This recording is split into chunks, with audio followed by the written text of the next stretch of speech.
Telangana Police Officers Retreat 2026 future ready policing కార్యక్రమాన్ని ఏర్పాటు చేసి సుదీర్ఘంగా మీరందరు చర్చించి ఈ కార్యక్రమంలో DGP Telangana Shivdhar Reddy garu, DGP Sabik Khan, Shikha Goel garu, Telangana police academy director DGP Abhilash Bisht garu, ఇతర ఉన్నతాధికారులు తెలంగాణ రాష్ట్రంలో ప్రజలు ఎదుర్కొంటున్న సమస్యలు, పోలీస్ శాఖకి తమ విధి నిర్వహణలో ఎదురవుతున్న సమస్యల్ని కూలంకషంగా చర్చించి ప్రజలకు మెరుగైన సేవలు అందించడం ద్వారా పోలీస్ శాఖ యొక్క గౌరవాన్ని పెంచడానికి మీరందరూ చేసిన ప్రయత్నాన్ని మనస్ఫూర్తిగా నేను అభినందిస్తున్నా.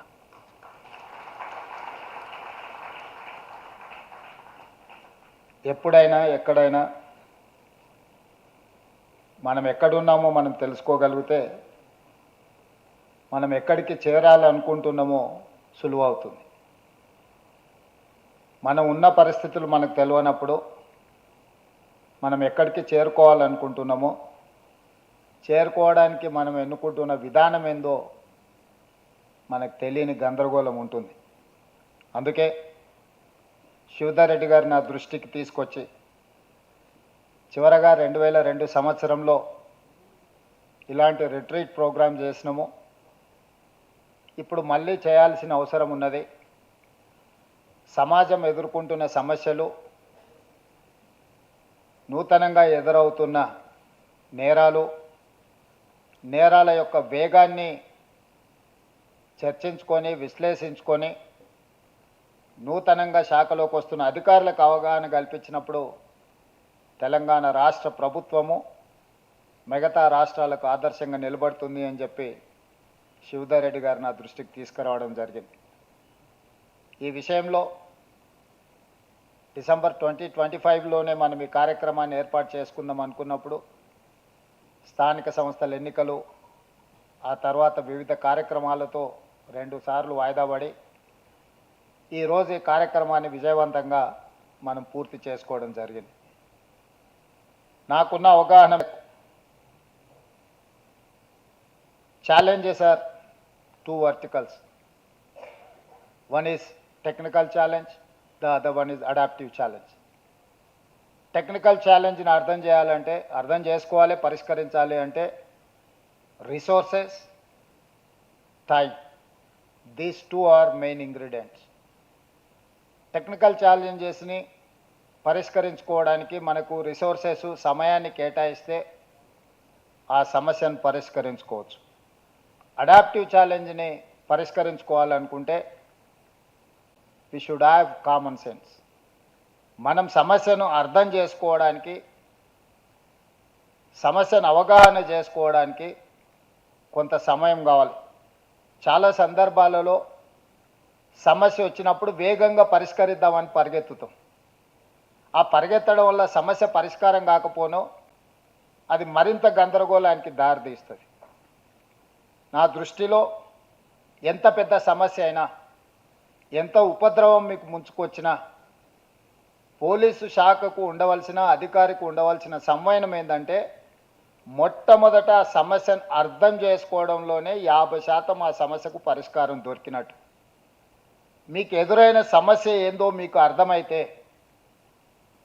మీకు ఎదురైన సమస్యలో ఉన్న లోతును మీరు అవగాహన చేసుకుంటే మీరు సమస్యను పరిష్కరించడం సులువు అవుతుంది. సమస్యనే మీకు అర్థం కాలేదు కానీ ఆ సమస్యను పరిష్కరించడానికి చాలా వేగంగా కదిలినాము అని అంటే అది ఎక్కడికి దారితీస్తుందో మీకు తెలియదు. అందుకే ఈరోజు మీరు వివిధ అంశాలకు సంబంధించి 6 వర్టికల్స్ కింద సైబర్ క్రైమ్ కావచ్చు, నార్కోటిక్స్ కావచ్చు, ట్రాఫిక్ కావచ్చు, రిక్రూట్మెంట్ కావచ్చు, ఫైనాన్షియల్ ఇష్యూస్ కావచ్చు, మీ స్టాఫ్ ప్యాటర్న్ కావచ్చు, వీటన్నిటికీ సంబంధించి మీరు కొన్ని గ్రూపులుగా అధికారులు దాదాపుగా 245 మంది అధికారులు ఈ సమావేశ మందిరంలో ఉన్నారు. ప్రతి ఒక్క వర్టికల్కి ఒక డీజీపీ క్యాడర్ ఆఫీసర్ హెడ్ చేస్తూ మిగతా ఇందులో ఆసక్తి కలిగిన ఆఫీసర్లందరూ కూర్చొని మీరు ఆ సమస్య లోతును విశ్లేషించి సమస్యల్ని ప్రస్తావించడమే కాకుండా సమస్యలకు పరిష్కారాన్ని చూపించాలని కొన్ని ప్రతిపాదనలు రాష్ట్ర ప్రభుత్వం ముందుకు తీసుకొచ్చింది. ఈ సమస్యల పట్ల రాష్ట్రం ఎదుర్కొంటున్న సమస్యల పట్ల ముఖ్యంగా ఏ రాష్ట్రమైనా ఏ దేశమైనా అభివృద్ధి జరగాలి అంటే మొట్టమొదట రాష్ట్రంలో ఆ ప్రాంతంలో శాంతి భద్రతలు బలంగా ఉండాలి. శాంతి భద్రతలు లేని గ్రామమైనా పట్టణమైనా రాష్ట్రమైనా నగరమైనా ఎవరు పెట్టుబడులు పెట్టడానికి కానీ ఎవరు ఇతర ప్రాంతాల నుంచి వ్యాపారాలను నిర్వహించడానికి రారు. ఈరోజు ప్రపంచ దేశాల్లో మీరు ఎక్కడైనా చూడండి, లా అండ్ ఆర్డర్ కంట్రోల్ చేయగలిగిన రాష్ట్రాలలోనే పరిశ్రమలు రావడం, ఆ పరిశ్రమలలో ఉత్పత్తి ప్రారంభించడం, ఆ తర్వాత రాష్ట్రం యొక్క ఆర్థిక పరిస్థితులు మెరుగుపడడం మనం చూస్తున్నాం. ఈరోజు హైదరాబాద్లో కోర్ అర్బన్ రీజియన్ మనం ఒక పాలసీ డాక్యుమెంట్ చేసుకున్నాం.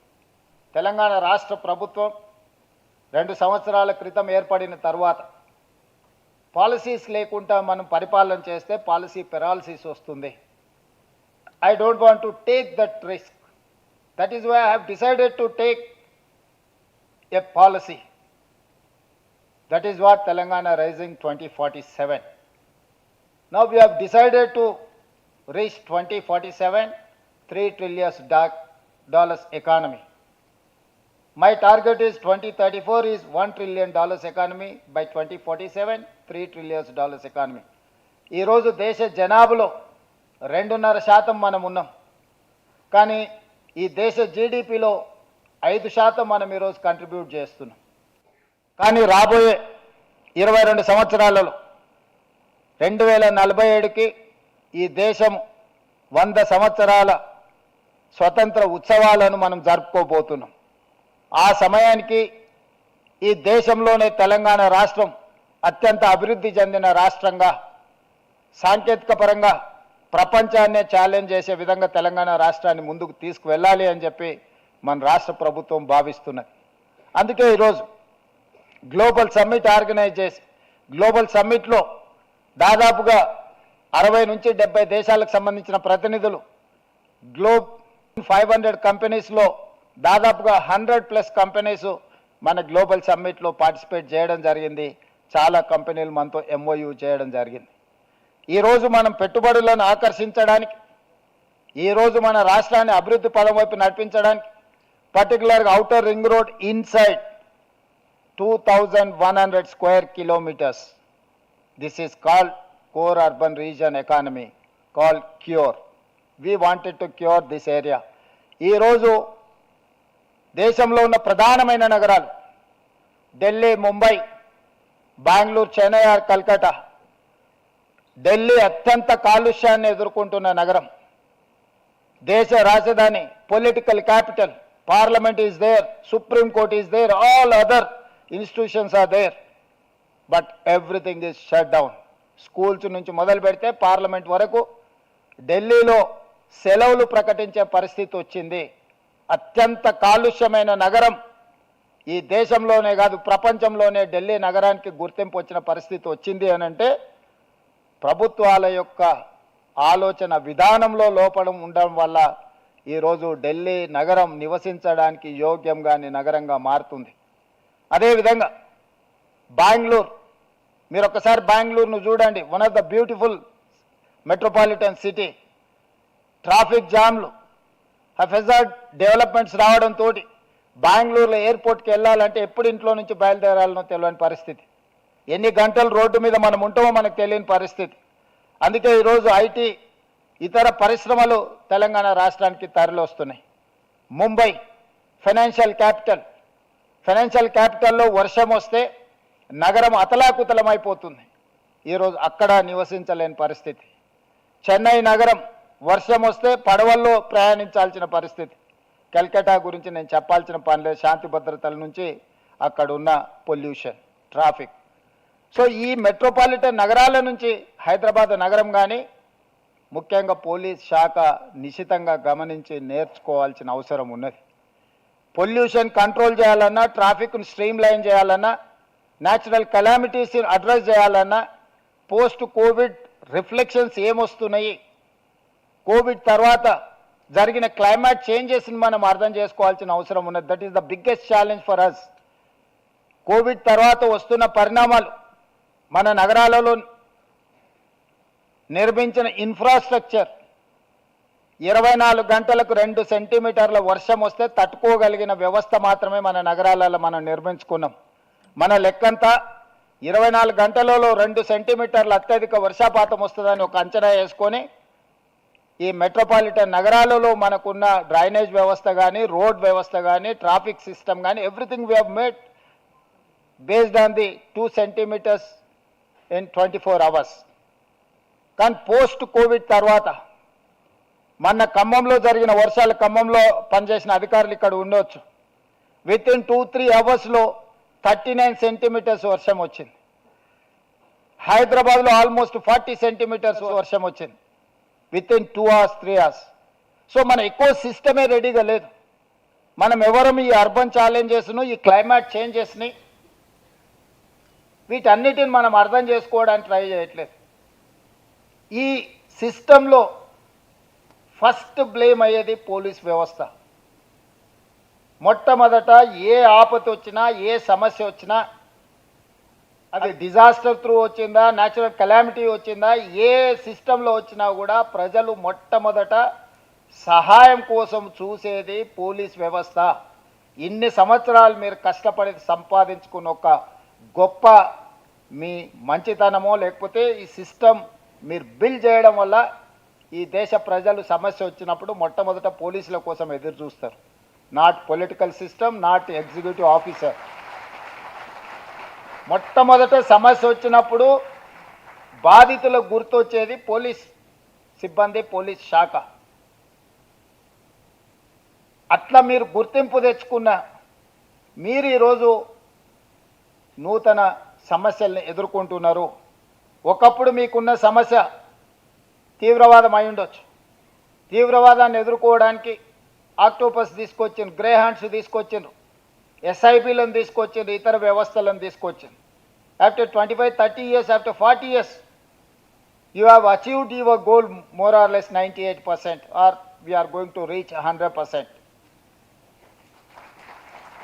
అవినీతిని ఎదుర్కోవడానికి ఏసీబీ, సిస్టంల ఫెయిల్యూర్ని రీచ్ చేయడానికి విజిలెన్స్ అండ్ ఎన్ఫోర్స్మెంట్, ఇతర రాష్ట్రాలలో నేరాలు జరిగినప్పుడు ఈ రాష్ట్రంలోనే, ఈ జిల్లాలు ఈ రాష్ట్రంలోనే కాదు పక్క రాష్ట్రాల్లో విచారణ చేయాలనుకున్నప్పుడు సిబిసిఐడి లాంటి వ్యవస్థల్ని మీరు ఏర్పాటు చేసుకున్నారు.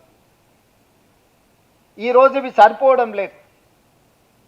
ఈరోజు ప్రపంచంలో జరిగిన మార్పులు, 40 సంవత్సరాల క్రితం కంప్యూటర్ అంటే మనకు పెద్దగా తెలియదు, మొబైల్ అంటే మనకు అందుబాటులో లేదు, వైఫై లాంటి టెక్నాలజీస్ మనం చూడలే. సో మనం పోలీస్ మాన్యువల్స్ రాసుకున్నప్పుడు మనకున్న ఛాలెంజెస్ బేసిస్ మీద మనం రాసుకున్నాం. రాజ్యాంగం రాసుకున్నప్పుడు కూడా అత్యంత తీవ్రమైన నేరము మర్డర్ అండ్ రేప్ని ఒక సీరియస్ క్రైమ్ కింద చూసుకొని మనం పనిష్మెంట్స్ అన్ని based on that murder and rape మీద we have focus more and more on that murder and rape victims. కానీ ఇందులో మనం ఎక్కువ శిక్ష విధించే విధంగా మన విచారణ విధానాన్ని మొత్తం ఆ విధంగా ముందుకు తీసుకెళ్ళినాం. ఫిజికల్ క్రైమ్ మీద మన పోలీస్ ఇన్వెస్టిగేషన్ అంతా ఆధారపడే విధంగా మన మాన్యువల్స్ కానీ మన ఎకో సిస్టమ్ని అంతా బిల్డ్ చేసుకున్నాం. Today physical crime is not there. The cyber crime has entered in our era. Drugs, narcotics, dark websites, నేర స్వరూపమే మారిపోయింది. గతంలో నేరం చెయ్యాలంటే ఫిజికల్గా ఒక వ్యక్తి వచ్చేవాడు, ఒక ఏదైనా ఇప్పుడు మనం అనుకున్న నేరాలు చేయాలంటే. ఇప్పుడు ఏ రాష్ట్రంలో అయినా, ఏ దేశంలో అయినా, ఎక్కడైనా కూర్చొని మన చేతిలో ఉండే మొబైల్లోకి ఎంటర్ అయ్యిందంటే మన లైఫ్లోకి డైరెక్ట్గా ఎంటర్ అయినట్లని. డ్రగ్స్ ఎక్కడి నుంచి అయినా ఆపరేట్ చేయొచ్చు. మన దగ్గర కొకైన్, హెరాయిన్ మనమేం పండించాం. మేబీ గంజాయి మన దగ్గర పండిస్తుండొచ్చు ఏఓబి ఏరియాలో, ఇతర ప్రాంతాలలో. సో ఈరోజు డ్రగ్ పెడ్లర్స్ సైబర్ క్రైమ్, ఇవన్నీ కొత్త సమస్యలు మనకు. ఈ కొత్త సమస్యలు ఉత్పన్నమవుతున్నప్పుడు పోలీస్ శాఖ సంసిద్ధత వ్యక్తం చేయాలి. మీరు అప్గ్రేడ్ అవ్వాల్సిన అవసరం ఉంది. ప్రభుత్వాలకు విధానపరమైన నిర్ణయాలను తీసుకోవాల్సిన పరిస్థితులు ఉత్పన్నమైనవి. అందుకే ఈరోజు మనం సైబర్ క్రైమ్ని అడ్రస్ చేయడానికి, మీరు సైబర్ క్రైమ్ ఇప్పుడు డ్రగ్స్ రిలేటెడ్ మీరు ఏ కేసు పట్టుకున్న ఫోరెన్సిక్ అనాలిసిస్ ఇంపార్టెంట్. ఈరోజు మీరు ఏ ఈడీ, ఇన్కమ్ ట్యాక్స్ ఏ కేసు తీసుకున్నా కూడా మీకు డిజిటల్ క్రైమ్ పెరిగిపోయింది. డిజిటల్ ఎవిడెన్స్ ఈరోజు మీరు కేసులను నిరూపించడానికి వచ్చినప్పుడు ఎవిడెన్స్ కింద పెట్టాలి. డిజిటల్ ఎవిడెన్స్ 99% సెకండరీ ఎవిడెన్స్ కింద తీసుకుంటున్నాయి కోర్టులు, ప్రైమరీ ఎవిడెన్స్ కింద కన్సిడర్ చేయట్లేదు. చిన్న చిన్న ఇష్యూస్ ఫోరెన్సిక్ ల్యాబ్ పంపిస్తే డేస్ టుగెదర్, మంత్స్ టుగెదర్ ఈరోజు ఆలస్యం అవుతుంది. Not only equipment, you don't have establishment. మన దగ్గర సాంకేతికపరమైన నైపుణ్యం ఉన్న అధికారులు లేకుండా పోయినరు. ఒకప్పుడు మనకు సమస్య వచ్చినప్పుడు గ్రేహాండ్స్లో ట్రైనింగ్ ఇచ్చినాం, ఆక్టోపస్లో ట్రైనింగ్ ఇచ్చినాం, అదర్ ఫీల్డ్స్లో మీరు ఎంపవర్ చేశారు మీ యూనిఫామ్డ్ ఫోర్సెస్ని. కానీ ఈరోజు అలాంటి నేరాలు తగ్గిపోయినాయి. కొత్త నేరం వచ్చి నేర స్వభావమే మారిపోయింది. సో ఇప్పుడు మీరు ఫ్రెష్ రిక్రూట్మెంట్ కానీ సీనియర్ ఆఫీసర్స్ మిమ్మల్ని మీరు అప్గ్రేడ్ చేసుకోవాల్సిన సిచ్యువేషన్ వచ్చింది. You have to face that challenge, you have to overcome that challenge. మనం అప్గ్రేడ్ కాకుండా పోతే ఈరోజు జరుగుతున్న నేరాలను ఉన్నతాధికారులుగా మీరు వాటిని పరిష్కరించలేరు. మనం అవగాహన చేసుకోవడానికి కూడా కష్టం. అందుకోసమే ఈ రిట్రీట్ ప్రోగ్రామ్ అనేది మనం ఈ ఇష్యూస్ని అన్నిటిని చర్చించుకోవడానికి మొట్టమొదట నా సూచన, మీరు చేసిన ఒక మంచి పని, మీకున్న సమస్యలు ఏందో మీరు గుర్తించారు. అంటే 50% మీ సమస్యలకు మీరు ఆ సమస్యను గుర్తించడం ద్వారా ఈరోజు పరిష్కారం దొరికిందని ముఖ్యమంత్రిగా నేను భావిస్తున్నా. మిగతా 50% ప్రభుత్వం తీసుకునే నిర్ణయాన్ని బట్టి పరిష్కారం జరుగుద్ది. మీ సమస్యనే మీకు తెలియకపోతే, మీ సమస్యను ఎలా పరిష్కరించుకోవాలనో మీకు అవగాహన లేకపోతే రాష్ట్ర ప్రభుత్వం చేయడానికి కూడా ఏమీ ఉండదు.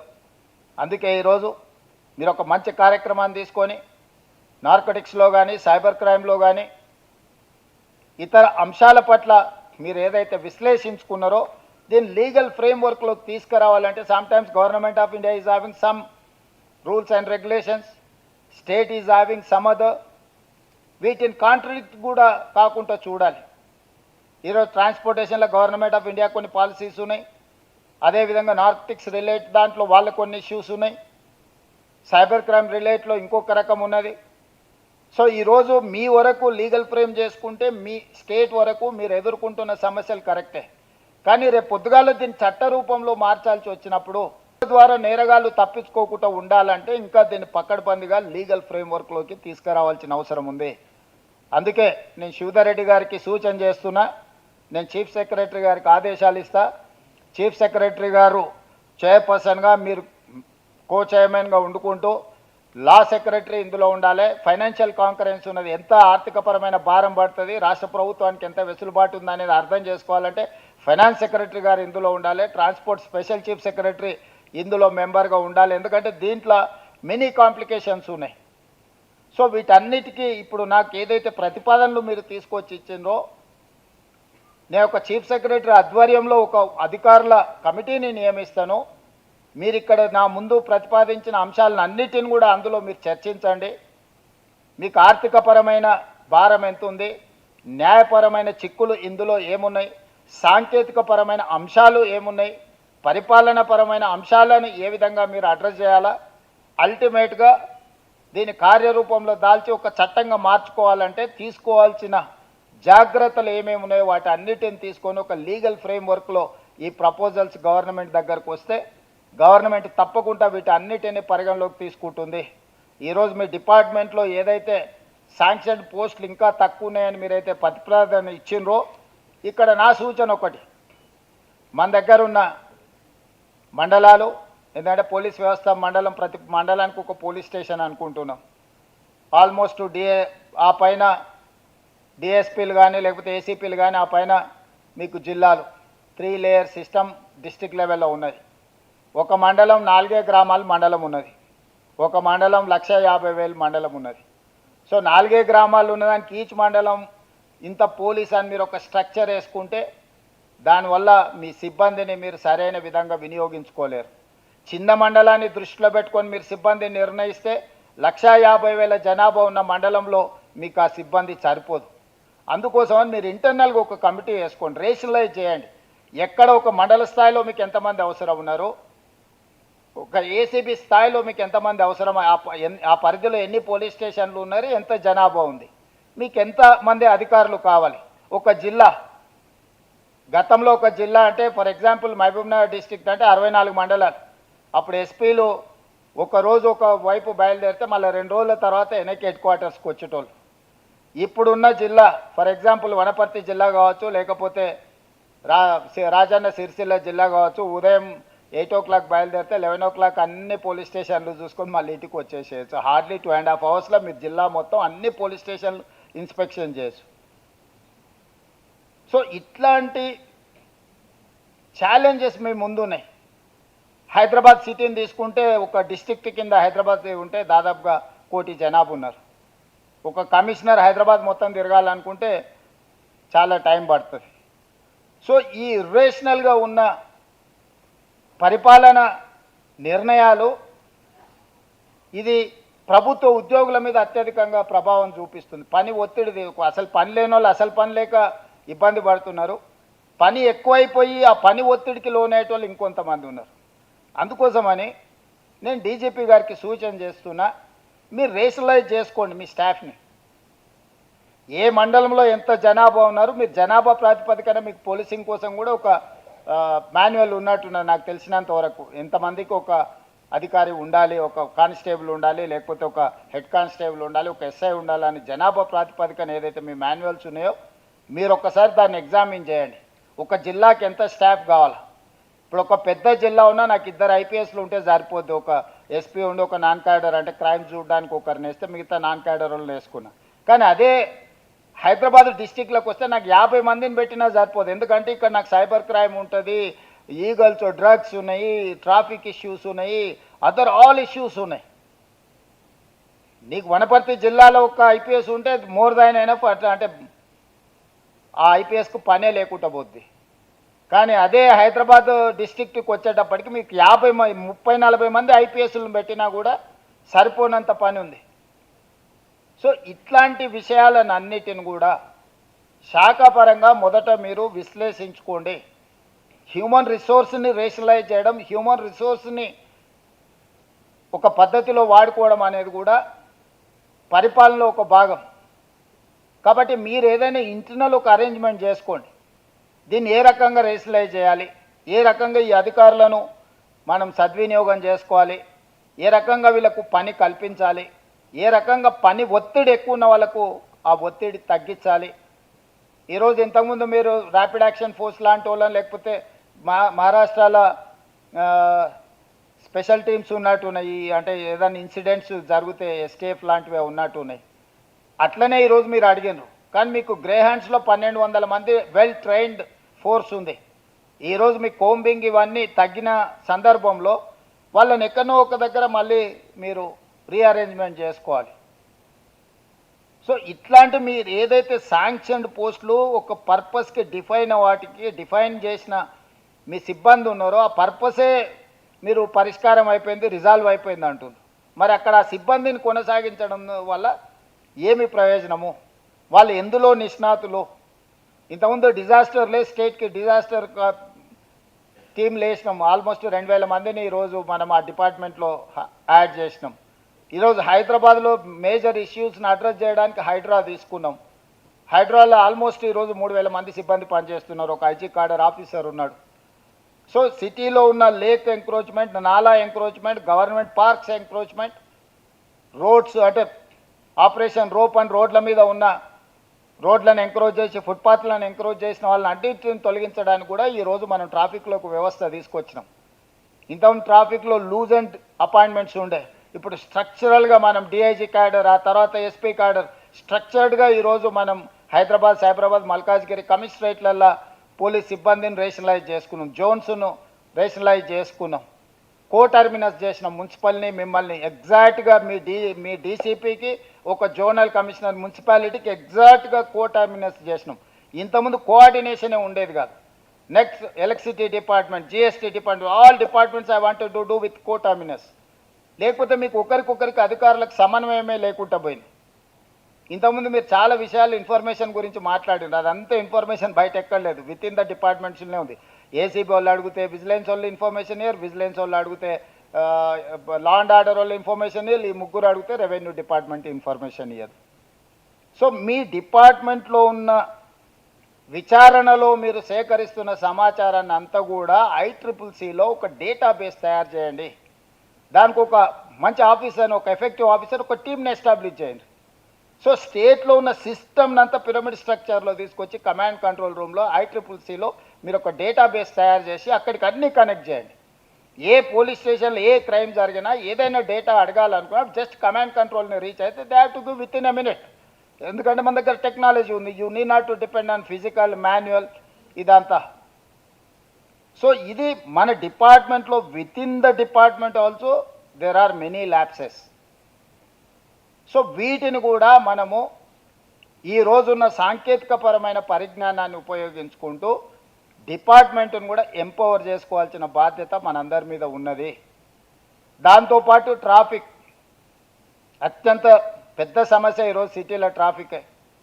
ఫిజికల్ పోలీసింగ్ లేకుండా పోయింది, అది కూడా మనకు అవసరం.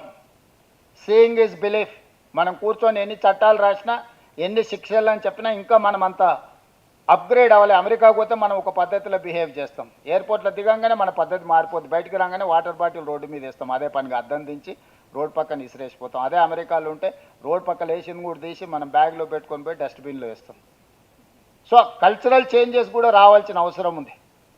ప్రజల బిహేవియర్ మారకుండా పోలీసింగ్ ఎంత చేసినా, ఎన్ని రకాలుగా మీరు చట్టాలు చేసినా it will take some time.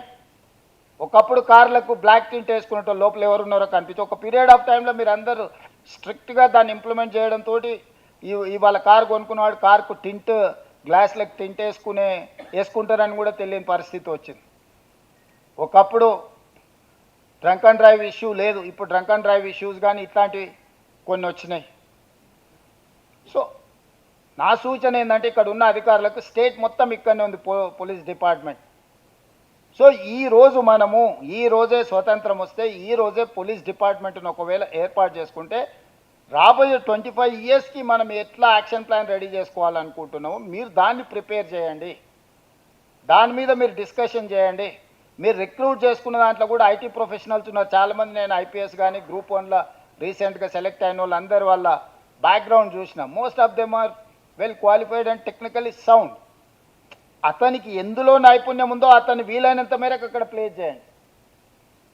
దానివల్ల ఏమవుతుందంటే అతన్ని ఎంపవర్ చేయడానికి ఉంటుంది. అవసరమైతే అతన్ని ఇంకా ఫర్దర్ కోర్స్ చదువుకోవడానికి డిపార్ట్మెంట్ సపోర్ట్ చేయండి, డిపార్ట్మెంటల్ స్టడీ లీవ్ ఇవ్వండి, వాళ్ళని అప్గ్రేడ్ చేయండి. రీసెంట్గా మనం హార్వర్డ్ యూనివర్సిటీతో కూడా మరి చెన్నారెడ్డి నుంచి ఒక MOU చేసినాం. హార్వర్డ్ యూనివర్సిటీని మీరు ఎవరినో ఒకరినో ఇద్దరిని హార్వర్డ్కి పంపించడం కదా, Harvard university is going to come to Hyderabad. They are going to teach in మరి చెన్నార్ MCHRDలో వాళ్ళే స్వయంగా చెప్పి సర్టిఫికేట్ కోర్స్ కానీ వాళ్ళు ఇక్కడ ఉన్న మన వాళ్ళని ఎంపవర్ చేయడానికి వాళ్ళతో ఒక MOU చేసుకున్నాం.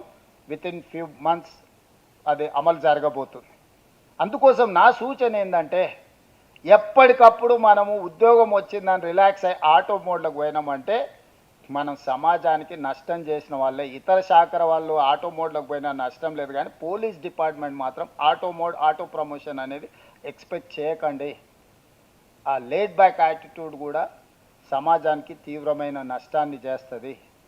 ఈరోజు ఈ సిటీ మన మొత్తం ఆదాయం ఈ కోర్ అర్బన్ రీజియన్లో 60% ఉందనంటే ఇక్కడ అన్ని రకాలుగా మీరు శాంతి భద్రతలను కాపాడుతున్నారు కాబట్టి అన్ని కార్పొరేట్ కంపెనీస్ ఈరోజు మనం చూడగలుగుతున్నాం. దారిని బట్టి వెళ్తే కనిపించే ప్రతి కంపెనీ ఈరోజు వాళ్ళకు సేఫ్గా ఫీల్ అవుతుంది.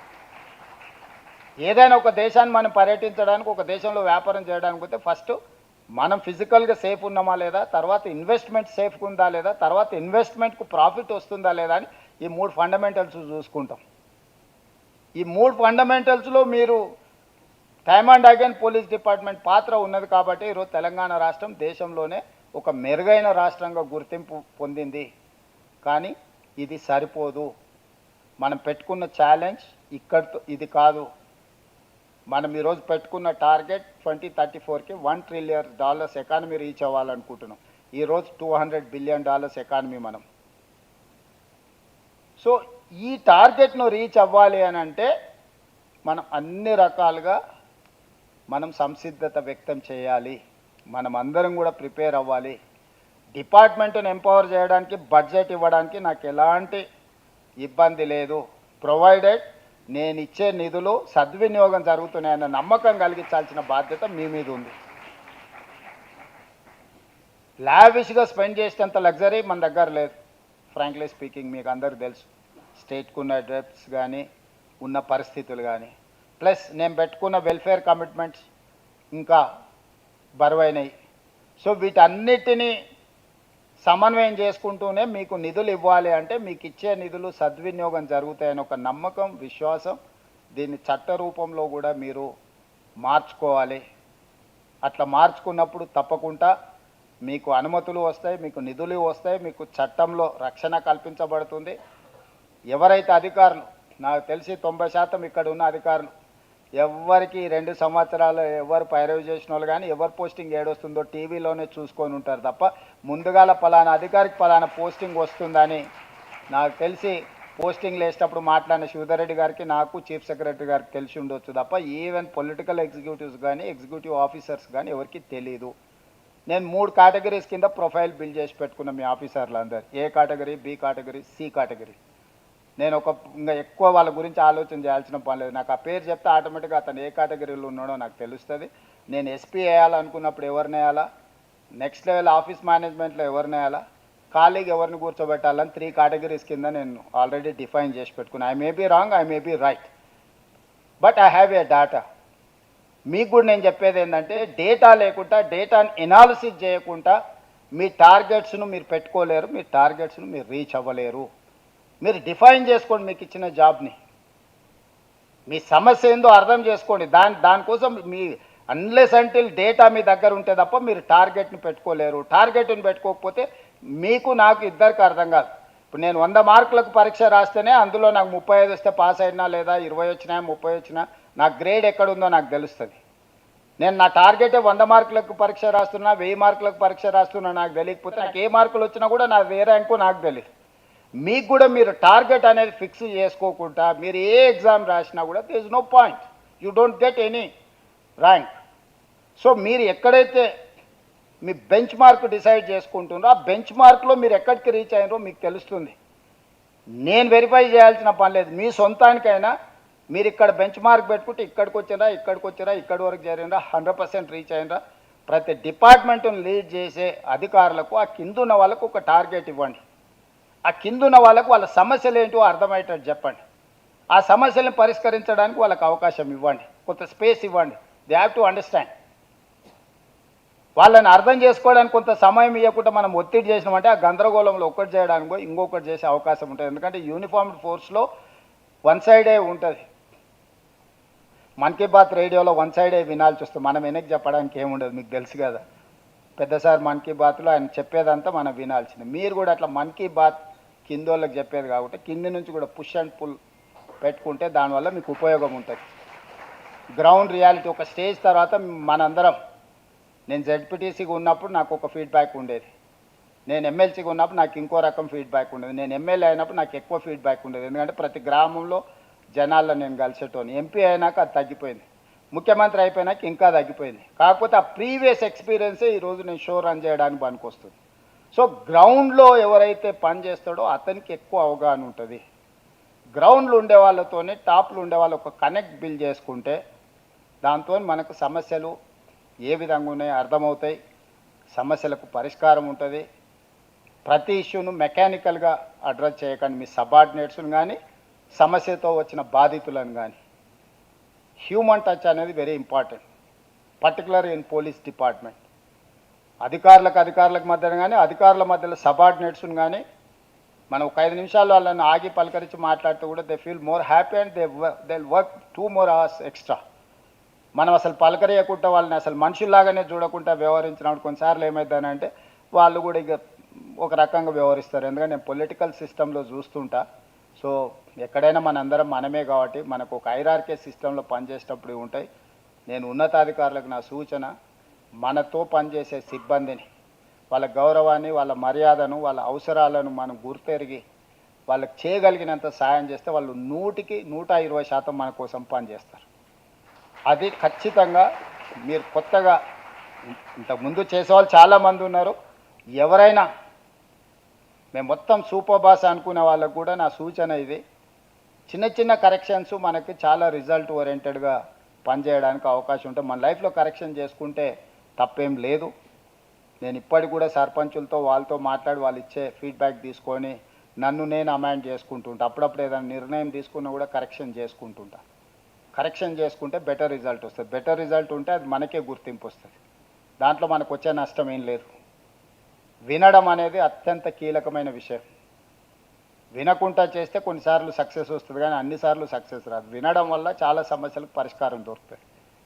చాలామంది వింటే మా సమస్యకు పరిష్కారం దొరికిందని సంతోషంగా కూడా వెనక్కి వెళ్తారు. కాబట్టి ఇక్కడ ఉన్న అధికారులందరినీ, నూతనంగా జాయిన్ అయిన వాళ్ళకి మరీ ముఖ్యంగా ఇది ఎక్కువ ఉపయోగపడతానికి 20-30 సంవత్సరాలు ఇంకా మీరు ఫీల్డ్లో ఉండాల్సిన వాళ్ళు ఉన్నారు, ప్రజలతో పనిచేయాల్సిన వాళ్ళు ఉన్నారు.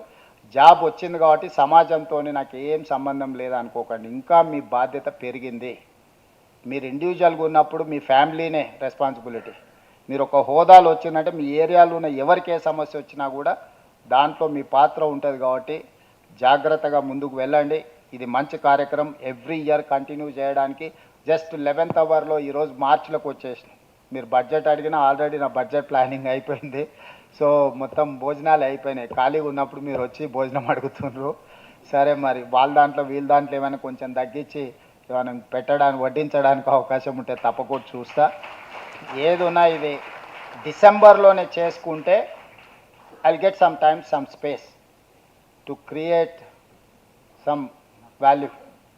సో ఈ సంవత్సరం ఇట్లున్నా వచ్చే సంవత్సరం శివధరెడ్డి గారు ఎవరున్నా అధికారులకు మ్యాండేట్గా డిసెంబర్ మంత్లో మనం ఈ ప్రోగ్రామ్ తీసుకునేటట్టు ఒక సిస్టమ్ని, ఒక ప్రాక్టీస్ని డెవలప్ చేయండి. దాంతో ఏంటంటే ఎవ్రీ డిసెంబర్ వచ్చినప్పుడు ఆటోమేటిక్గా రిట్రీట్ ప్రోగ్రామ్ జరుగుతూ ఉంటే నెక్స్ట్ 2-3 మంత్స్లో బడ్జెటరీ ప్లాన్ చేసుకునేటప్పుడు మేము కూడా డిపార్ట్మెంట్స్కు పుష్ చేయడానికి ఉంటుంది. ఏదైనా పాలసీ చేసి చట్టం చేయాలనుకున్న బడ్జెట్ సెషన్స్లో మాకు యాక్ట్ చేయడానికి కొంత వెసులుబాటు దొరుకుతుంది. ఎందుకంటే లీగల్ కన్సెన్సెస్ బిల్డ్ చేయకుండా మనం ఏదైనా చేస్తే సింపుల్గా కోర్టుకు పోయిన తర్వాత స్ట్రైక్ ఆఫ్ అయితే అది మీకు కానీ ప్రభుత్వానికి కానీ ఉండదు. యాక్చువల్గా మనం డిసెంబర్లోనే అనుకున్నాం, వివిధ కారణాల చేత డీలే అయింది. వచ్చే 2027 రిట్రీట్ ప్రోగ్రామ్ 2026 డిసెంబర్లోనే ప్లాన్ చేయండి. 2027లో మనం అడాప్ట్ చేసుకొని ముందుకు వెళ్దామని అధికారులందరికీ తెలియజేస్తూ మరొకసారి నిర్వాహకులను మనస్ఫూర్తిగా అభినందిస్తూ, అభిలాష్ బిస్ట్ గారు బాగా రిస్క్ తీసుకొని ప్రోగ్రామ్ ఆర్గనైజ్ చేసిండ్రు. మిమ్మల్ని అందరినీ అభినందిస్తూ సెలవు తీసుకుంటున్నాను.